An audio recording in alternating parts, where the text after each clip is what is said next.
Hello guys, good morning. কেমন আছো সবাই? আশা করছি সকলে খুব ভালো আছো। আজকে তো নীল পুজো, নীল ষষ্ঠীও বলে। তো আজকে যেহেতু আমিও সন্তানের মা, তো আমাকেও এই ব্রতটা পালন করতে হবে।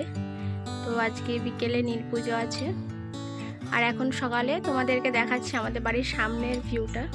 তো ভালো লাগে, তো চেষ্টা করি তোমাদেরকেও একবার দেখানো। রোজ দেখতে পাচ্ছ, সকালবেলায় উঠে এরকম সবুজ দেখলে একদম সারাদিন মনটা ভালো হয়ে যায়, একদম ফ্রেশ একটা এনার্জি পাওয়া যায়, তাই না বলো?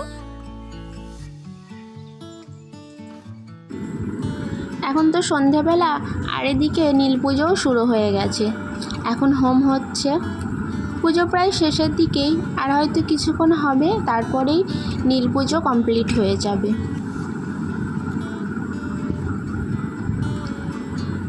তো এখন যারা উপোস করেছে তারা সকলেই অঞ্জলি দিচ্ছে।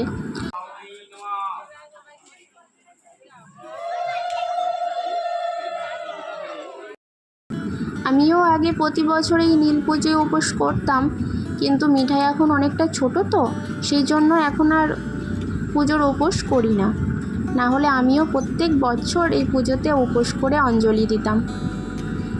তো এখন পুজো কমপ্লিট হয়ে গেছে, আর এদিকে যারা সন্ন্যাসী তারা সকলে আকন্দ ফুলের মালা পরাচ্ছে একে অপরকে, যেটা বাবার প্রিয় ফুল।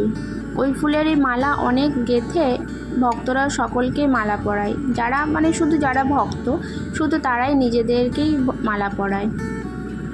তো পুজো কমপ্লিট হয়ে গেছে, এবারে বাবার মাথায় জল ঢালা শুরু হবে। তো এইখানে আমাদের তো পাশেই অজাই নদী, তো ওই নদী থেকে সকলে বালি এনে এইখানে ঠাকুরের দেয়। তো এইখানটা করে ঠাকুরের একটা জায়গা মতো করে, তো ওইখানেই শিবলিঙ্গকে রেখে আজকে এখানটা পুজো হয়। সবার প্রথমে যারা ভক্ত যারা সন্ন্যাসী হয়েছে তারাই জল ঢালবে, আর তারপরেই যারা উপোস করেছে তারা জল ঢালবে। তো তাদের মধ্যেই একজন এখন বাবার মাথায় জল ঢালছে।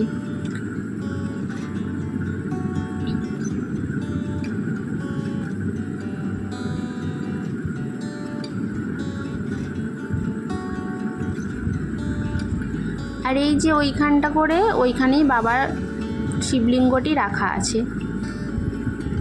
এখান থেকে হয়তো ভালো করে আমি দেখতে পাচ্ছি না, আসলে সামনে তো সবাই দাঁড়িয়ে আছে, তো সেই জন্যই আমি দেখতে পাচ্ছি না ভালো করে। তো একজন সন্ন্যাসী হয়তো তার মানত ছিল, তো এক বালতি গরুর দুধ এখন বাবার মাথায় ঢালছে।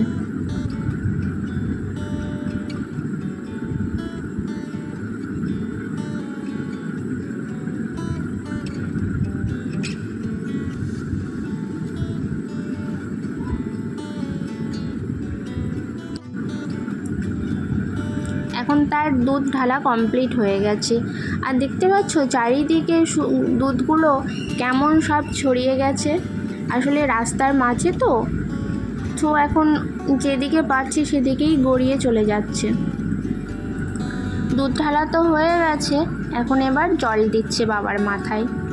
তো ওর হয়ে গেলে আস্তে আস্তে সবাই এক এক করে বাবার মাথায় জল ঢালবে, যারা উপোস করে আছে তারা।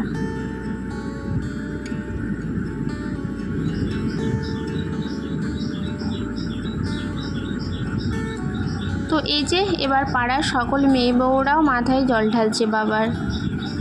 তো এখন এই জল ঢালা কমপ্লিট হয়ে গেলেই পুজোও কমপ্লিট হয়ে যাবে। এখন তো সন্ধে হয়ে গেছে, সবাই উপোস করে আছে, তো এখন জল ঢালার পরে বাড়ি গিয়ে তারাও কিছু একটু খেয়ে নেবে।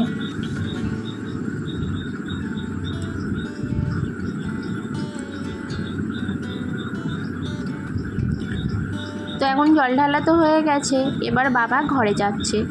তো ওই যে বাবাকে নিয়ে ঠাকুরমশাই ঘরে উঠছেন ঠাকুর মন্দিরের ভিতরে। তো চলো, পুজো কমপ্লিট হয়ে গেল, নীল পুজো। চারিদিকে একদম পুরো দুধ ছড়িয়ে ছিটিয়ে এক কাণ্ড। আর এদিকে দেখেছো ঢাক বাজছে, মিঠাই নাচতেও শুরু করে দিয়েছে। আসলে ও অনেকক্ষণ এসছে, বাবার সাথে এসছে, আমি একটু পরে এসেছিলাম এখানে, তো এসে দেখছি ও এখানে ঢাক বাজছে তো ঠাকুরের, তো এখানে নাচছে। তো চলো এখন প্রসাদ দিচ্ছে, এখানে প্রসাদ নিয়ে বাড়ি চলে যাব।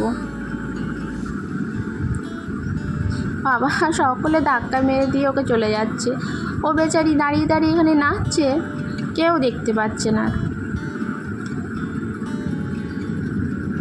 এখন রাত্রি 10টা মতো বাজছে, খাওয়া দাওয়া হয়ে গেছে আমাদের। আর এখন এই রাত্রি 10টার সময় দেখছি একটা বোলান গানের দল এসছে। আমি এসে থেকে এখনও পর্যন্ত একটাও বোলান গান দেখিনি। আসলে যে টাইমে এসেছে সেই টাইমে হয়তো আমি রান্না করছিলাম বা ঘরের অন্য কোনো কাজ করছিলাম, সেই জন্য আমি আর দেখতে আসার সময় পাইনি। তো এই রাত্রি 10টার সময় যখন আসলো দলটা, তো ভালোই হয়েছে। একদিকে খেয়ে দিয়ে আমি আর মিঠাই চলে এসেছি গান শুনতে।